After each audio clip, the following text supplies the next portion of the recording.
Hello, అందరు బాగున్నారా? ఈరోజు నేను మీ ముందుకి ఒక వ్యక్తి గురించి చెప్పడానికి వచ్చాను. ఆయన గురించి చెప్తాను.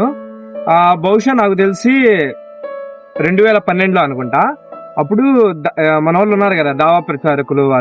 వాళ్ళు యేసుక్రీస్తు అనే దేవుడు కాదంట, బైబుల్ నిజమైన పుస్తకం కాదంట, అసలు బైబుల్ రియల్ కాదంట మాట్లాడతా వాళ్ళు ప్రచురం చేస్తా క్రైస్తవుల మీద పడతా క్రైస్తవుల్ని చాలా మందిని ఇంకా వాళ్ళ వైపు తిప్పుకుంటా ఉన్న సందర్భం 2012లో.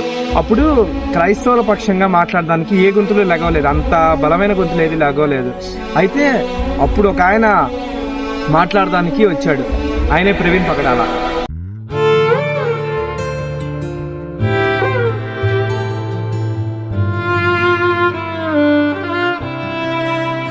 అన్నయ్య వచ్చినప్పటి నుంచి అందరి గొంతులు ఆగిపోయినాయి.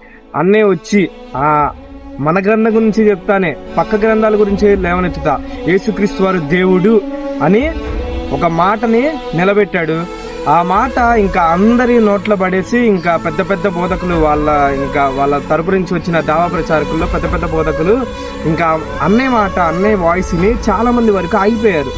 సో అన్నయ్య అప్పటి నుంచి 2012 నుంచి ఇప్పుడు ఉన్న 2024 వరకు ఆ యుద్ధాన్ని కొనసాగిస్తానే, పోరాడుతానే, డిబేట్స్ మీద డిబేట్స్ చేస్తానే ఉన్నాడు. అంటే చాలా దావా ప్రచారకుల గొంతులు ఆగిపోయింది. కానీ ఇప్పుడు అన్ఎక్స్పెక్టెడ్ గా అన్న మన మధ్యలో లేరు. కాబట్టి అన్న లేని లోటు అయితే మనం తీర్చుకోలేము. కాబట్టి క్రైస్తవంలో అన్నయ్య లాంటి వాళ్ళు రావాలి, అన్నయ్య లాంటి వాళ్ళు మేలుకోవాలని కోరుకుంటూ నా ఈ చిన్న వీడియోని ముగిస్తున్నాను. Thank you.